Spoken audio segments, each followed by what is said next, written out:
today we are discussing the journey to 100. So before the break, we discussed that growth for women stops with 15, 14, thereabout, and development starts then all the way until 45. Now for men, growth stops at around 18 years, and guess what?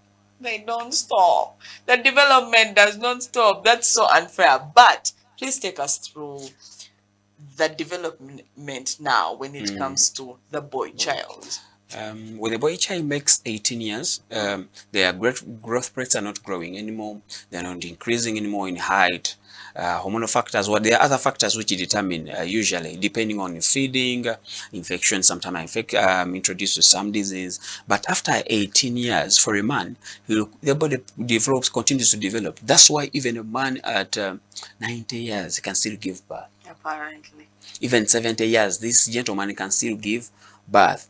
Now, the disadvantage the men may have is also with their growth, they will get exposed to osteoporosis, as well as women. With the time, the osteoporosis may also come in. What is as that? they go. Osteoporosis is due to loss of calcium within the bones, so their bones become very weak. And this is now the determining factor which brings a lot about old age is the factor of osteoporosis, mainly. Why? Because the framework stays on the bone. So now, when both sexes, their estrogen cuts down, especially for female, it is so horrible. When they make 45 years, from 40 to 45, they will stop having their periods. Now, estrogen reduces. Estrogen is a hormone responsible for putting calcium within the bones.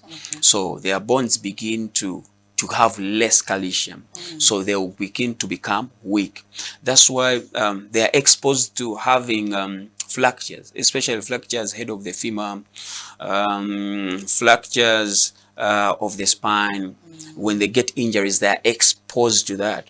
That's why they have a lot of back issues. Why? Because when you have osteoporosis, it also affects the vertebrae.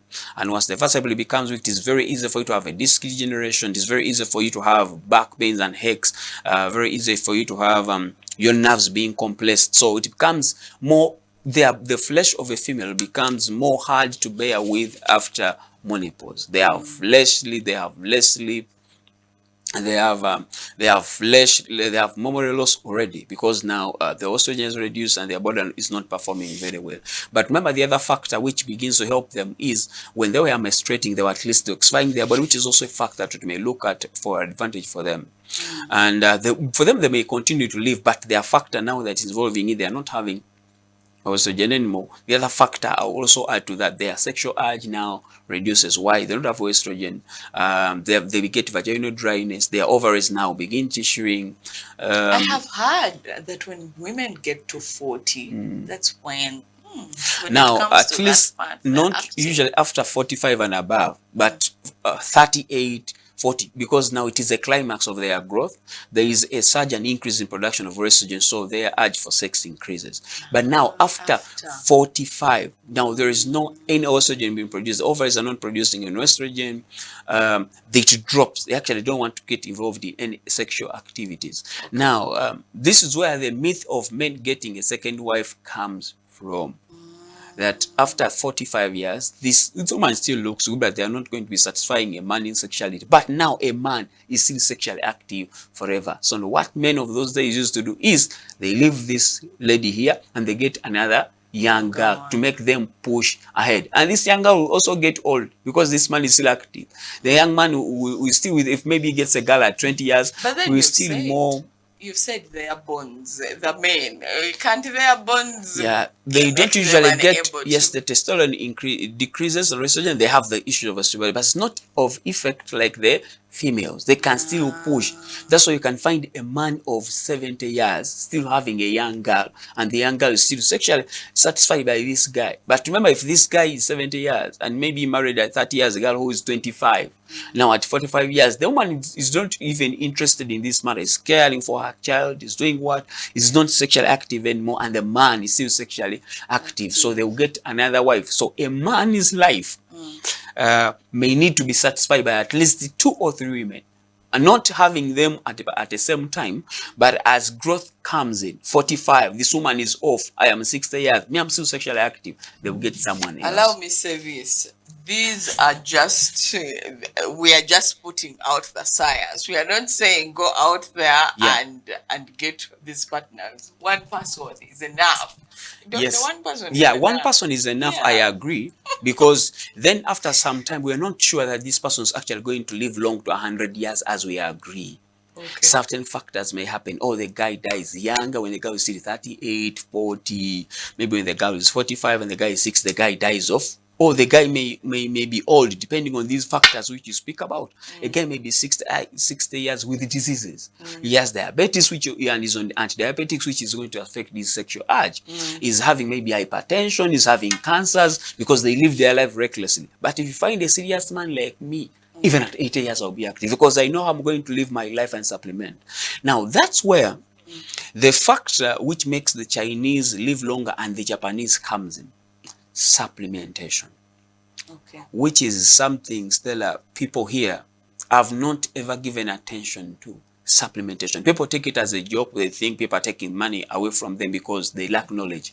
But at the age of 38, every woman must have an estrogen supplementation or any caliber of a drug which is going to supplement for their estrogen. This is if she still wants to live well the next years when menstruation stops. That's why some people have even developed some anti-agings which can push them even 50 years sexually active at 50 years. Why? She knows at 40 years I'm going to get old. So they have their anti-aging they are using.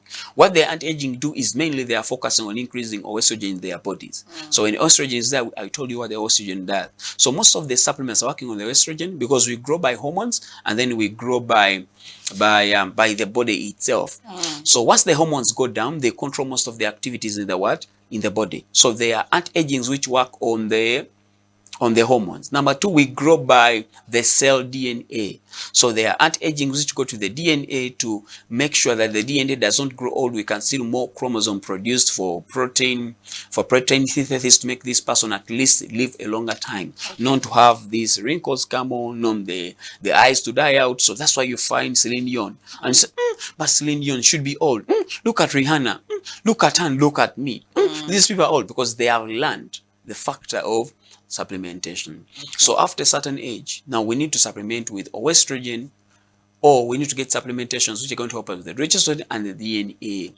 So at that age, there is a woman, I know, my auntie, she's around 70 years. When you look at her and put a young girl, you think this aunt of mine is even younger than a girl. Why? When she was 40 years, she knew.